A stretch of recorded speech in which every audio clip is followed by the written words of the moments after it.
A young woman wandered into a place marked by forgotten violence, where death and life seemed to breathe together. From the first chilling breath in the shadows, a monstrous figure appeared, relentless in its pursuit. She ran until her body weakened, her mind fracturing under the weight of fear, every heartbeat echoing a prison with no escape. Nightmares bled into waking moments, leaving her trapped in despair. Just as the ghost's reach drew near, a stranger emerged, radiant with strength, standing between her and the darkness. His presence tore through the haunting, and for the first time, she felt a fragile thread of hope. My name is Danielle, and I had no reason to wander near the abandoned rest stop off Highway 19 in Oklahoma. Locals whispered it was the site of a brutal robbery years ago, a place where travelers never made it home. The building still stood, roof rusted, windows cracked, its silence pressing heavier than the night air itself. I tightened the strap of my bag and pushed forward, trying to shake off the unease crawling up my back. My professor had once mentioned the story, calling it urban folklore, but standing there, I knew it was real. The faint outline of bullet holes scarred the wall, a history no one cared to erase. I thought of my friend Melissa warning me not to go alone. Her words echoed in my mind as I stepped past the faded yellow tape half buried in weeds. Inside, the floor was littered with broken glass and scraps of paper faded to nothing. The air felt damp, stale, as though time had never moved forward since that night. My sneakers crunched against the debris, each step loud in the hollow quiet. Then I heard it, a scraped boots dragging across concrete. I froze, heart pounding, as a shape unfolded near the counter. A man's figure rose, impossibly tall, skin ashen like melted wax, eyes black pits that glistened with something unnatural. His chest was torn where old wounds should have been, yet no life drained away. He turned toward me with a slowness that made my stomach twist, his presence pulling every ounce of warmth from the room. I bolted for the doorway, lungs burning as my legs pumped against the uneven ground. The parking lot stretched wide, cracked with weeds, but every shadow seemed to close in. The figure followed, steps steady, echoing like iron against stone. My foot caught on a jagged curb, sending me sprawling onto the pavement. Pain shot through my palms as I pushed up, but he was already there. His outline blurred, body flickering as though caught between this world and something older, darker. I stumbled backward until my spine struck a rusted vending machine. He loomed, arm reaching out, and the night seemed to fold around him, pressing me into stillness. Then came the light. From the far end of the lot, a figure strode forward, cloak cutting against the wind. He was tall, his eyes glowing white, blade in hand, gleaming silver in the moonlight. The air shifted, thick with a charge that raised every hair on my skin. He stepped between me and the specter, voice low and steady, though I couldn't understand the words. Sparks flared as the blade met the ghost's reach, scattering darkness like torn fabric. The impact shook the air, and for a moment the ground itself trembled. My vision blurred, body collapsing as the world around me dissolved. When I opened my eyes, the asphalt was gone. Rows of wooden crosses stretched before me, cracked by time, names carved faintly into splintered wood. The smell of gunpowder still lingered, though the battle had ended more than a century ago. I realized I had fallen back into another time, the aftermath of a massacre long forgotten. The man lowered his sword, his expression steady but shadowed by sorrow. He extended a hand, waiting for me to trust him. My chest tightened, unsure if stepping closer meant safety or surrender. But the ghost had followed. Its form slithered across the broken graves, eyes fixed on me. Fear surged through me, sharper than ever, as I understood the fight was only beginning and I was caught in a story too old to escape. I never believed small towns carried secrets deeper than their history books. Yet that night, I learned silence could feel heavier than noise. The gas station on the edge of town had been abandoned for years, its windows coated with dust. But I had taken a wrong turn and somehow ended up right in front of it. My phone had no service. The night air pressed cold on my shoulders, and for reasons I still can't explain, I pushed open the crooked door. The inside smelled faintly of damp paper and rust. Empty shelves stood like forgotten skeletons, and each step echoed against the cracked tiles. I told myself I would just take a quick look and leave, but my curiosity pulled me further, almost as though the building itself wanted me to remember something it had hidden. Then came the sound, low, steady, like someone dragging their feet. My breath hitched, and for a second, I hoped it was my imagination. He emerged from the far end of the aisle, tall and impossibly thin, features blurred like wet paint. His presence chilled the air, pressing against me with invisible weight. I tried to back away, but the door behind me groaned shut without a touch. His hollow eyes fixed on me, and though he made no sound, I felt my chest tighten as if he was pulling the air from my lungs. I bolted toward the side exit, sneakers slapping against the tile, heart pounding as the aisles twisted longer than they should have. No matter how far I ran, he was always near, gliding instead of walking, covering distance without effort. My body trembled, every nerve screaming, but I forced myself forward, desperate for a way out. My shoulder struck a doorway, and the world folded in on itself, pulling me into something I couldn't name. The floor vanished beneath me. I opened my eyes to find myself standing in a wide field beneath a sky scattered with unfamiliar stars. The air was thick with smoke, though no fire burned, and the earth was scarred by shallow trenches. Around me stood wooden markers, weathered and crooked, names carved faintly into them, as if this place had not been touched for centuries. My chest heaved, trying to make sense of it, but the figure had followed, his outline bending with the wind. He stepped closer, and the soil trembled. My knees weakened, every instinct screaming to run, but where could I go in a world I did not recognize? The sound of my heartbeat drowned out everything until another voice broke through, a strong, calm tone that carried across the field. I turned, and there stood a man dressed in dark fabric. Tall, with shoulders that seemed carved from stone, his gaze steady, as if he had been expecting me. He walked forward, placing himself between me and the figure. The air shifted instantly, no longer suffocating but tense, like the moment before a storm. His hand lifted, and though he carried nothing visible, the shadow halted as if struck by a barrier. Their silent standoff sent ripples through the night, a strange energy pressing against my skin until I felt my legs give out. I clutched the dirt, watching, too afraid to speak. The stranger glanced back at me, eyes glowing faintly under the moonlight. I wanted to ask who he was, why he appeared in this impossible place, but the words stuck in my throat. The figure across from us hissed without sound, its shape unraveling into strands of smoke. My rescuer did not move, simply stood firm until the presence thinned and finally dissolved into the air. For the first time since stepping into that station, I could breathe again. I sat there shaking, the ground rough beneath my hands. My thoughts tangled in confusion. How had I left my world? What was this battlefield, and why had that figure chosen me? The man offered me his hand, steady, patient, waiting for me to decide. For a moment I hesitated, wondering if stepping toward him meant exchanging one prison for another. But my body was too tired, my mind too fragile, and something in his gaze promised a fragile safety I could not ignore. When his hand closed around mine, the air shifted again, the night carrying whispers I could not understand. The markers swayed like they were listening. He pulled me gently to my feet, his voice low, telling me not to fear, though his eyes revealed sorrow he could not hide. I felt the weight of countless stories buried here, tragedies that had never found peace, and somehow I was standing in the middle of them. As the field quieted, I realized this was not an accident. I had been drawn here for a reason I did not yet know, caught between worlds, between past and present.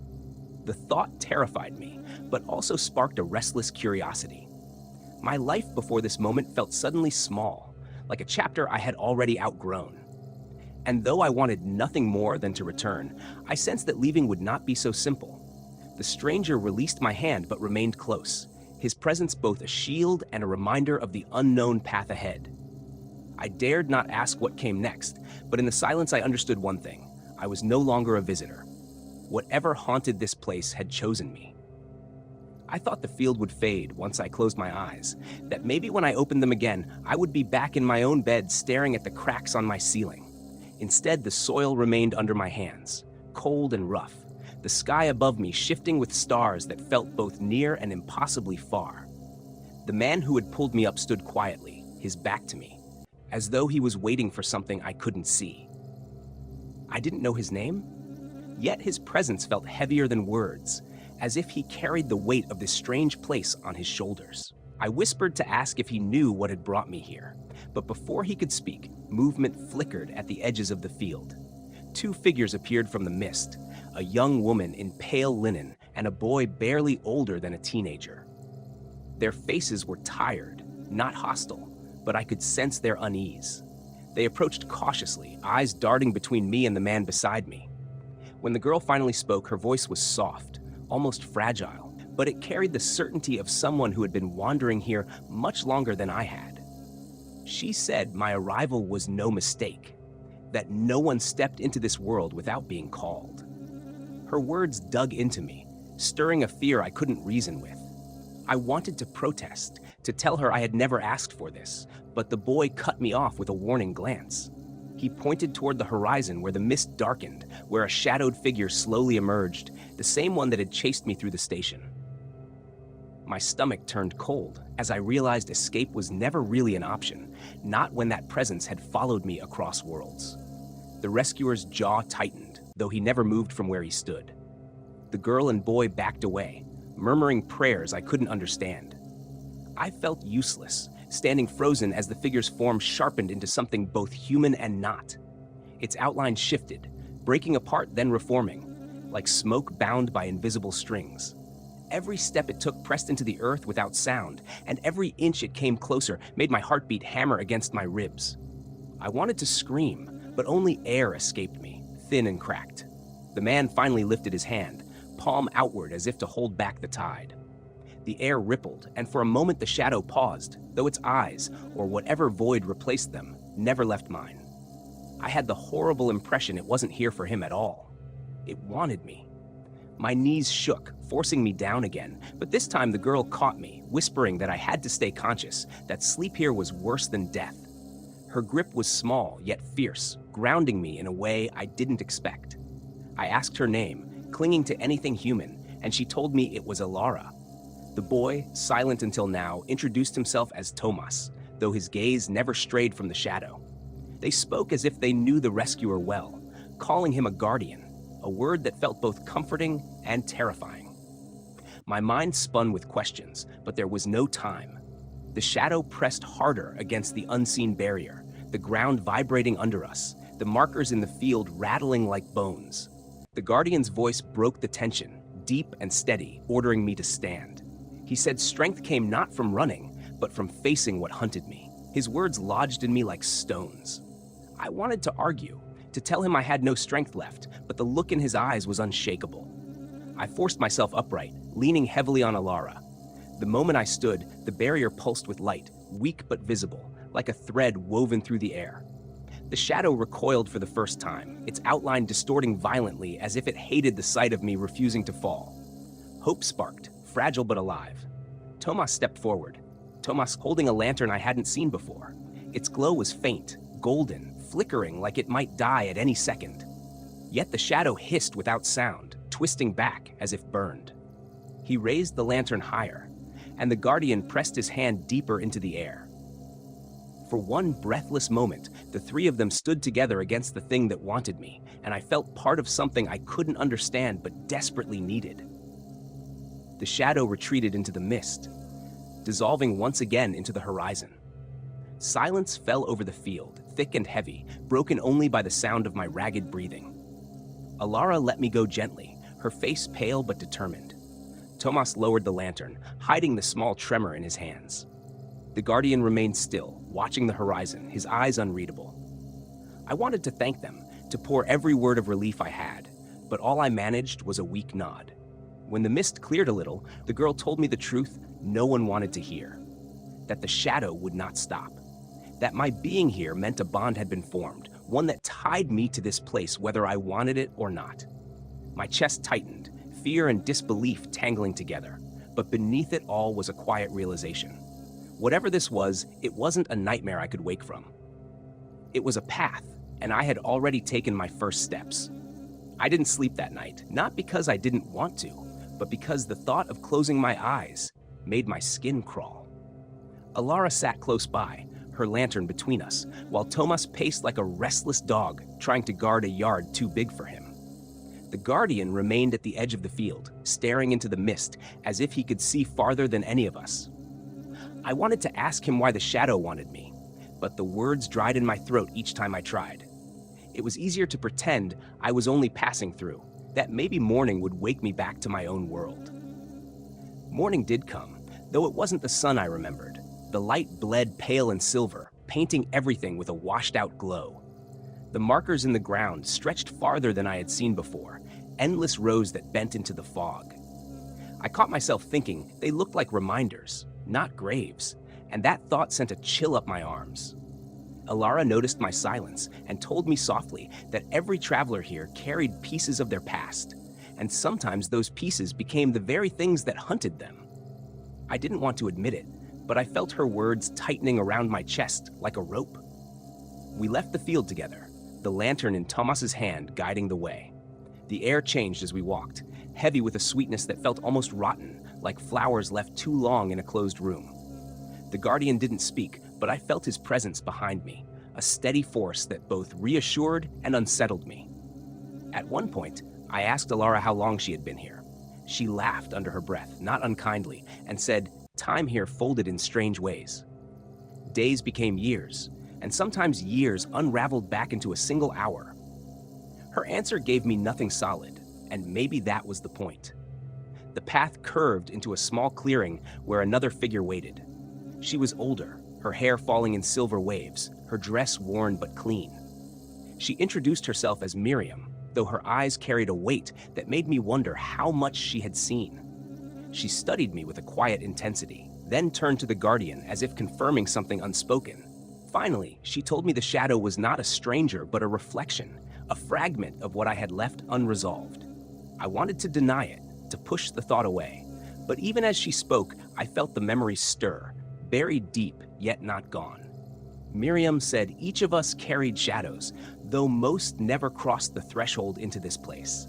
Only when fear and longing aligned did the doorway open, and once it did, turning back was never simple. I didn't like the certainty in her voice, nor the way Alara and Tomas bowed their heads as though agreeing. My thoughts spiraled, searching for cracks in her logic, but I couldn't find any. I hated that a part of me already believed her. The air thickened again, and I felt the shift before I saw it.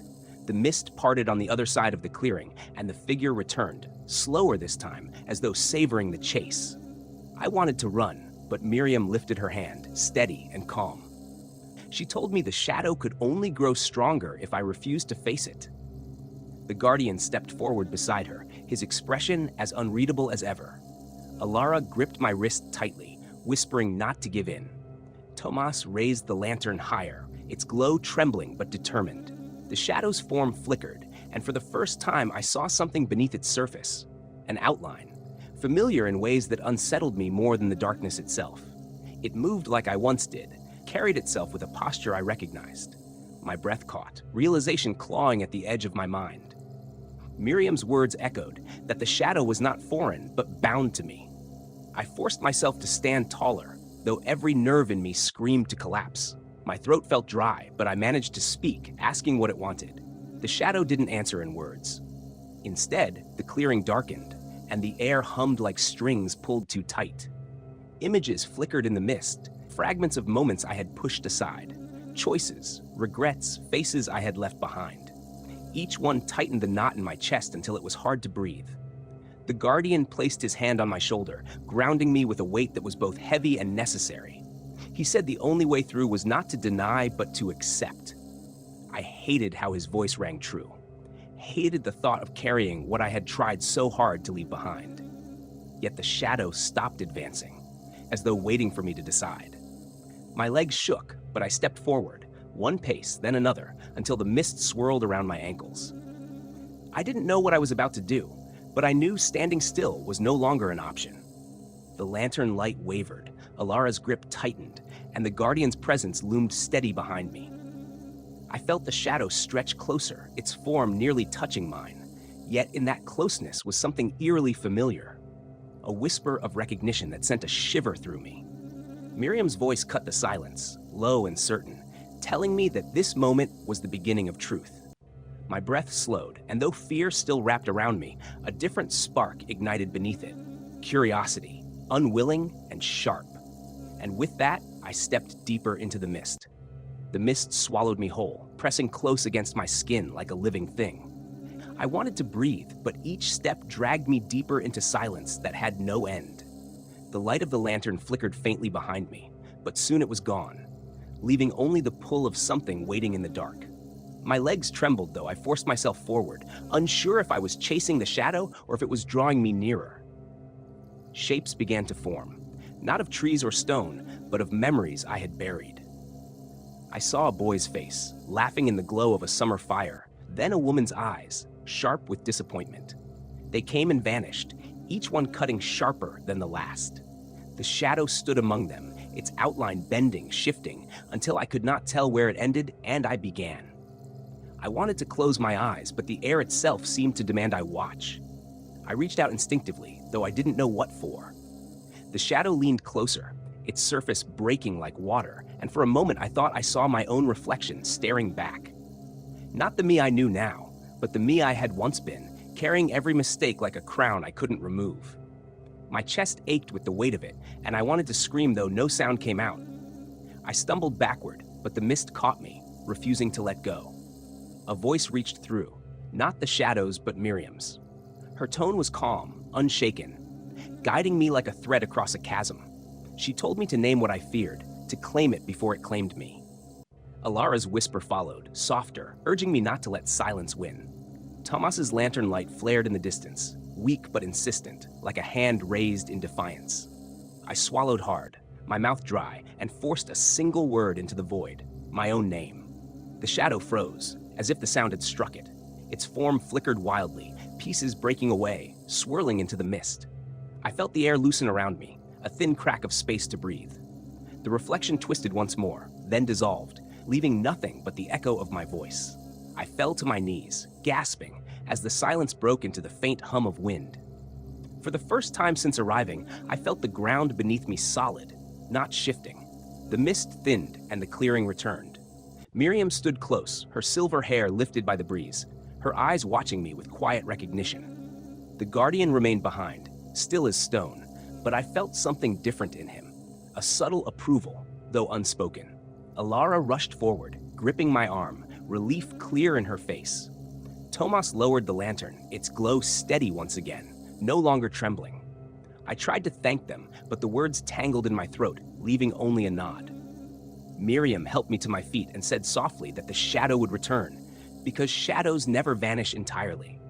But now I had touched its truth. I could walk with it rather than run. I wanted to argue, to say I never wished to see it again, but a part of me knew she was right. Some things cannot be escaped, only carried differently. Her words settled deep inside me, heavier than comfort, yet lighter than despair. We left the clearing together, the mist curling back as though granting passage. The path stretched ahead, uncertain, but no longer endless. Each step felt fragile, like glass that might crack, yet I kept moving. The lantern light bobbed before us, and the guardian's silent watch followed behind. Alara hummed a tune under her breath, something broken but tender, while Tomas walked with his eyes fixed forward. Miriam stayed near my side, her presence steady, as if she had walked this path many times before. I didn't know where it would end, or if it ever truly would. But the silence inside me had shifted, replaced not by peace, but by something steadier, a strange mix of fear and resolve. For the first time since stepping into this place, I no longer felt like a prisoner. I was still lost, yes, but not powerless. The road might carry me deeper into darkness, or back to a world I once knew. Either way, I was ready to walk it. When we left the clearing, the path bent into a slope that seemed too precise to be natural. Stones lined the edges like markers, and the mist pulled back just enough to reveal outlines ahead. My chest tightened, because for the first time I saw what looked like rooftops, though they appeared and vanished as if made of breath. I whispered to Miriam, but she only nodded, as if she had expected this place all along. Alara's hand gripped mine lightly, her eyes darting everywhere, while Tomas kept the lantern steady, his jaw tense but calm. The rooftops sharpened into houses, small and old, but not abandoned. Light flickered faintly from behind shutters, and I could hear voices carried by the wind, low and steady, too distant to understand. My steps faltered, yet the others walked with purpose as though drawn. The closer we came, the stronger the air grew. filled with the scent of herbs and something faintly metallic, though not unpleasant. I couldn't shake the feeling that these streets were waiting for us, and that I had walked them before. At the edge of the village, a woman stood. She was tall, wrapped in dark cloth, her face shadowed, but her eyes bright as embers. She looked at me, not the others, and the weight of her gaze pressed deeper than I wanted to admit. Without speaking, she turned, leading us in, and the villagers emerged slowly from doorways. Men, women, even children gathered, their faces curious but not surprised. It was as if our arrival was not new, but overdue. I heard my name whispered, though I had never spoken it here. We were guided to the square, where a stone well sat at the center. Around it hung charms of rope and carved wood, strange symbols burned into the surfaces. The villagers stood in a circle, watching, their silence heavier than any words. Miriam stepped forward and lowered her head respectfully. Alara clung closer to me, and Tomas shifted his stance as if ready for something unseen. The tall woman approached me, her voice quiet but sharp, asking where I had crossed from. The question made my skin prickle, because I wasn't sure I knew the answer myself. Before I could speak, a man stepped out from the crowd. His hair was silver, though his face was young, and he smiled as if greeting an old friend. He addressed me by name again, but with an accent that bent it differently, older somehow. He said I carried the mark of the threshold, that I had broken a path others had only dreamed of. The villagers nodded as if in agreement, though their eyes remained on me, searching for signs they alone could read.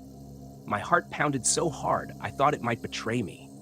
The woman gestured to the well, and without hesitation she asked me to look inside. I leaned over the stone edge, the cool air rising from below, and what I saw was not water. It was shifting images, fragments of moments I recognized but could not place in order. My childhood room, a forgotten street, a night sky filled with constellations I had not seen before. They folded over one another, rippling until I felt as if I was falling, though I stood still. I pulled back, shaking, but the villagers only nodded, satisfied. Miriam whispered that the well showed what binds and what breaks. Alara's grip tightened, her breath quickening, while Tomas said nothing, his eyes narrowed at the villagers. The silver-haired man told me the village existed between paths, where travelers like me arrived when they were neither here nor there. His words sent a chill through me, because part of me feared he was right. I didn't know if I had stepped into their world or if they had pulled me into it. Either way, I was marked now, visible in ways I could not undo. As night deepened, they led us to a house near the square. It was small, but warm, filled with woven cloths and a fire that burned without smoke. We sat together, though none of us could relax. Miriam asked careful questions. Alara whispered doubts. Tomas stayed close to the door. I felt the villagers' eyes even when the shutters closed. The tall woman finally spoke again, saying that tomorrow I would stand at the threshold once more, and that the choice I made would decide whether I remained here or returned. Her voice was steady, but I sensed no mercy in it. Lying awake on the rough bed, I listened to the quiet hum of the village. Every creak of wood and whisper of wind carried weight, as though the place itself was alive.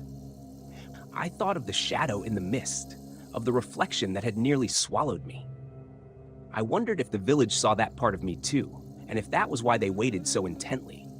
Sleep refused to come, and the more I stared into the dark, the more I felt the walls lean closer, as if listening to my thoughts.